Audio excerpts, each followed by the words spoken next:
Olá pessoal, sou Cleidiana Ramos, sou jornalista, doutora em antropologia e produzo conteúdos de memória para os canais do Grupo à Tarde.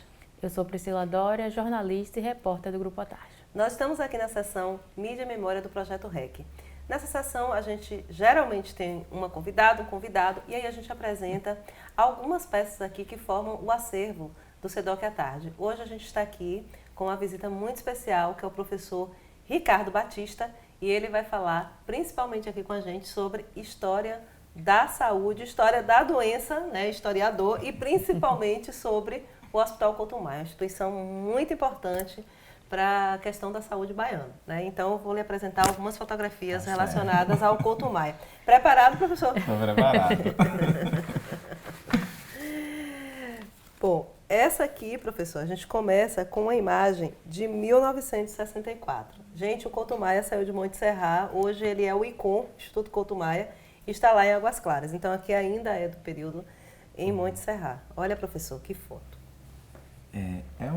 Uma foto muito bonita e, assim, quando eu olho para ela, eu lembro desse processo de transformações do Hospital Couto Maia, que era o hospital de isolamento. Quando ele começou, né, a ser criado, você tinha uma imagem, você tinha uma pequena casa que funcionava no alto ali de Montserrat, e você tinha uma casa que era ali logo onde hoje tem aquele conjunto do Exército. Então, uma casa ali embaixo. Ali embaixo funcionava uma hospedaria de imigrantes e um desinfectório geral, porque quando as pessoas chegavam, enfim, era preciso, de barco, era preciso fazer digamos, uma inspeção no barco, e se as pessoas estivessem doentes, elas passavam pelo desinfectório, né? E aí... Era uma espécie de quarentena. É uma espécie de quarentena, assim. E aí essa foto me lembra um pouco desse processo de transformação, né? Porque é aqui quando você tem, na década de 20, a construção deste prédio no qual o hospital funcionou por muito tempo, né? Antes de ser transferido para Águas Claras e virar o ICOM. Né? É uma figura nostálgica, assim. Eu fico pensando numa tarde de domingo, ali quando, né, não tem mais as pessoas. E essa coisa dessa arquitetura. A próxima, professor, é muito mais atual, colorida, inclusive. Olha só. Essa é de 99. E olha só a diferença, né, da fachada do hospital. Essa muito provavelmente, quer dizer, essa foto nova, né, ela é uma foto desse prédio sobre outro ângulo, né, enfim, da fachada, porque desde a década de 20 que ele permanece com essa estrutura, né. Eu tive o prazer de visitar neste processo de transição do Hospital Couto Maia para o Instituto Couto Maia. Eu fiz uma visita, né, a esse prédio, né, e é um prédio, assim, muito bonito. Ele tem uma coisa de uma ambiência de época, assim, né, de uma preservação da sua Constituição. Eu não sei exatamente o que é que vai funcionar ali, mas é um bom lugar, por exemplo, para funcionar um centro de memória Da saúde, por exemplo, né? Olha aí, gente, então, Só uma sugestão. porque ele é tão bonito, tem os jardins, é porque a gente sempre chegava ali no Couto Maia muito tensas, pra poder muito reparar tensas, no né? que dá. Porque Exato. a gente, por exemplo, de reportagem, a gente ia no Couto Maia em situações de surto, de epidemia, né, de risco, né? Então tinha muito essa coisa associada ao temor, né? Ao temor, Dessas doenças. você ir, fazer o que tem que fazer, Mas direito. a gente consegue ver que é muito bonito. Aliás, a Cidade Baixa, né? É muito É bonita. muito bonito. E aqui, professor, olha, também ainda uma série sobre a fachada, né, do Couto Maia, mas é digamos assim, uma imagem mais panorâmica, né, do Couto Maia. Ela mostra, deixa eu ver, ela mostra um pouco me parece, um processo de adequação, porque tem uma coisa, especialmente das pessoas que estudam a arquitetura das instituições de saúde, né? Tem o professor Nivaldo Vieira, se eu não me engano, né? E ele mostra assim, os equipamentos, infelizmente, os equipamentos de saúde, eles vão sendo ampliados a partir da necessidade que você tem cotidiana, do tipo, eu preciso de mais uma sala para, sei lá, para colocar um laboratório, para ser mais uma enfermaria. Então, né, você vê que parece uma coisa meio em construção, né? E só que muitas das vezes não há uma preocupação com a questão do estilo da arquitetura, né? E isso, às vezes, em muitos momentos, desfigura um estilo, quer dizer, né? Para as pessoas,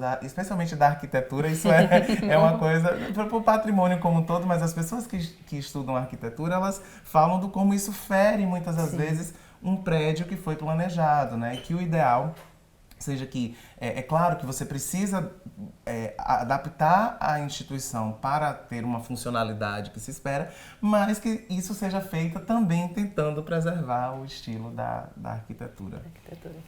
Esse aqui deve ser tão nostálgica quanto a primeira, porque eu imagino o quanto, não só o penteado, gente, dessa pessoa, mas o quanto um laboratório mudou, né? Essa foto é de 97, não tem tempo assim. Não, mas é porque é uma reprodução. É, verdade, é uma reprodução. A gente tem muito isso aqui, né? A reprodução de um período Mas anterior. olha só esse penteado e esse material que ele está usando, o equipamento. Esse tipo de laboratório né, me remete a algo, provavelmente uma foto da segunda metade do século XX. Né? E, quer dizer, a foto ela é importante para pensar como essas instituições de saúde elas foram fundamentais no desenvolvimento dessa pesquisa, dessa ciência que era desenvolvida. Nós tivemos aqui, por exemplo, na década de 30, um laboratório, eu já falei isso em uma outra entrevista que eu dei para o À Tarde, né? Um laboratório da Fundação Rockefeller que fazia essa coisa da pesquisa experimental. Né? Na década de 60, a gente tem o Instituto Biológico da Bahia, né? E, quer dizer, a foto mostra, né, que indica que o Hospital Couto Maia ele estava integrado nessa rede de desenvolvimento de ciência, né, que Salvador e a Bahia como um todo desenvolveu ao longo da sua história. Pois é, a gente tem aqui uma imagem, né, que essa aqui agora é o personagem que a gente está repetindo aqui o tempo inteiro, né, Couto Maia, na verdade é o sobrenome, né, do doutor, professor Couto Maia, né? Essa foto, deixa eu mostrar a foto, ela tem uma característica muito assim da coisa, me parece, dos médicos, dos catedráticos da faculdade de medicina, né? Então ele era responsável por uma disciplina específica, se a gente pode dizer.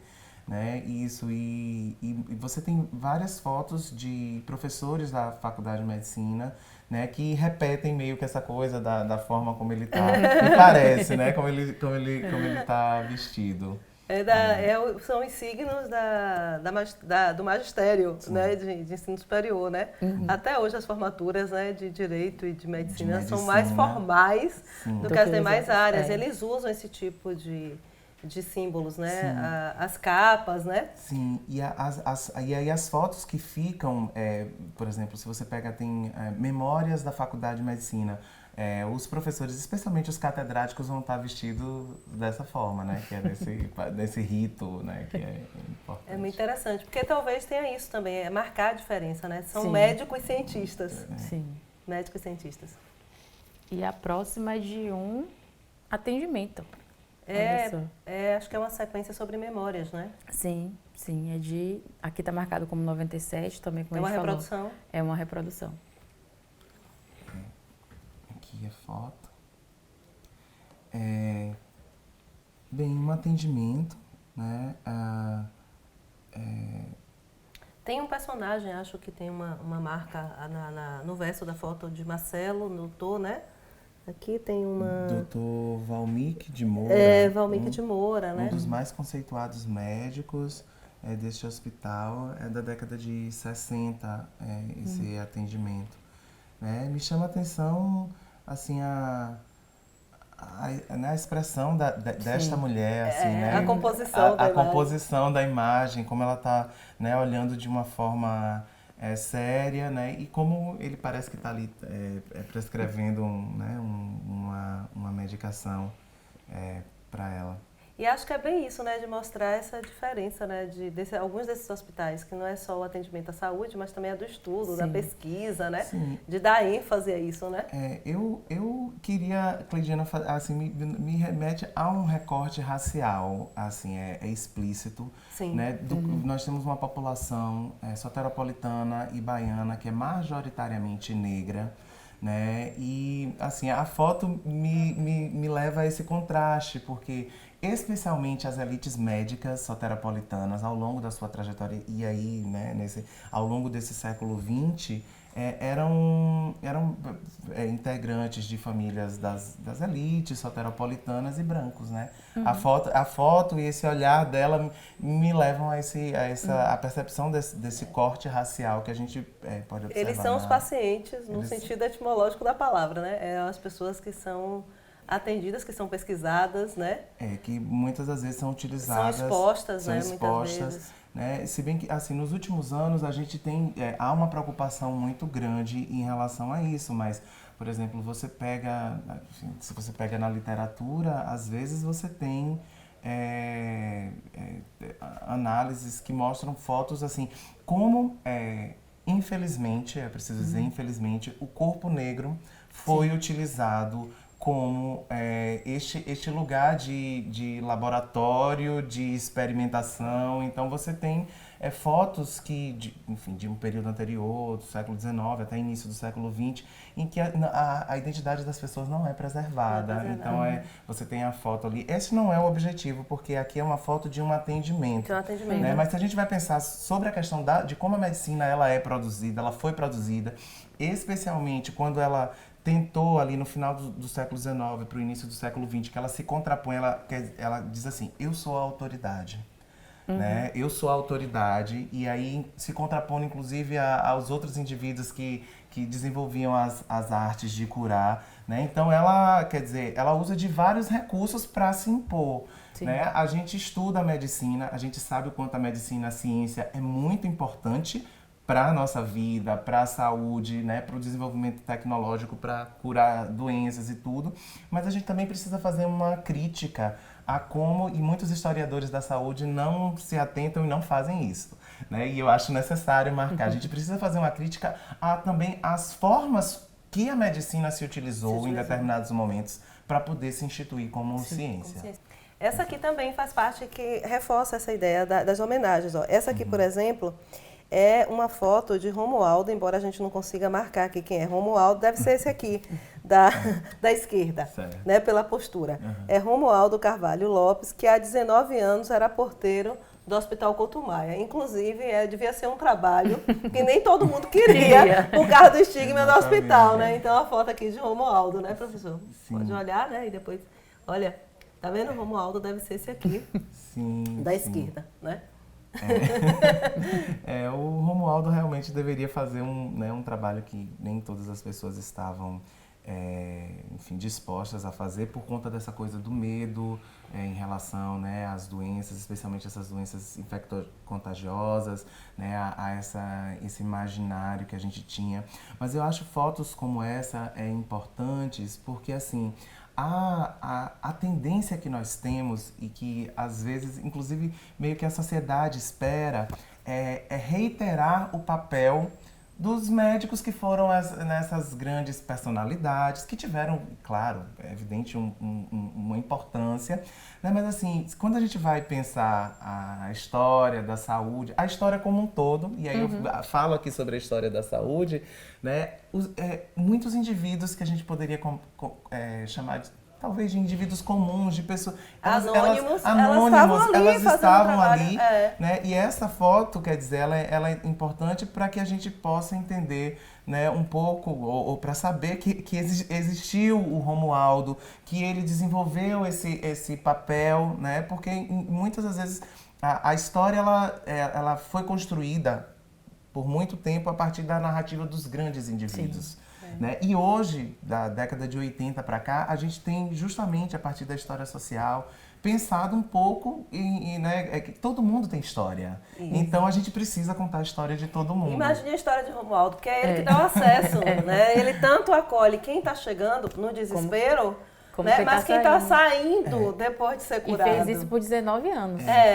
Das eu não- famílias, do acolhimento, a gente histórias, sabe o que é uma portaria dessas instituições, né? Da educação, da saúde. Vendo essa foto, eu não sei se se o Romualdo ainda vive ou não, mas eu fico imaginando, por exemplo, uma entrevista com ele, né, e o número de histórias Sim. que ele tem para contar sobre, por exemplo, a portaria, né, de um Couto hospital, Maia. a vivência, quer dizer, a vivência naquele hospital a partir de um outro de um outro ponto de vista, que é o ponto de vista de quem trabalha, de outras pessoas, né, que trabalhavam ali, que não, por exemplo, os médicos, né, de uma vivência que ele tinha com os usuários, que era provavelmente, né, que era mais próxima, os usuários estavam ali esperando, não sei quanto tempo para poder serem atendidos, então muitas histórias, muitas coisas poderiam, quer dizer, aconteciam ali, né, e ele poderia ser um indivíduo que contaria pra gente várias dessas vivências cotidianas, né, de um hospital de doenças infecto-contagiosas. Gostou da experiência, professor? Ah, foi ótima. Foi ótima. Eu tava dizendo aqui para as meninas que eu não tenho essa, digamos assim, essa coisa com a câmera, né? Mas dizer que foi um prazer, foi uma alegria. Fazer essa viagem no tempo, poder comentar, né, essas fotografias que são importantes, que compõem um acervo, né, que a tarde tem, que é um acervo importantíssimo para a memória e para a história da saúde na Bahia. Gente, então é isso, tá vendo? Aqui nos canais do Grupo à Tarde, sempre tem informação qualificada. Fiquem ligados, fiquem ligadas. Mais uma vez, gente, muito obrigada e até a próxima.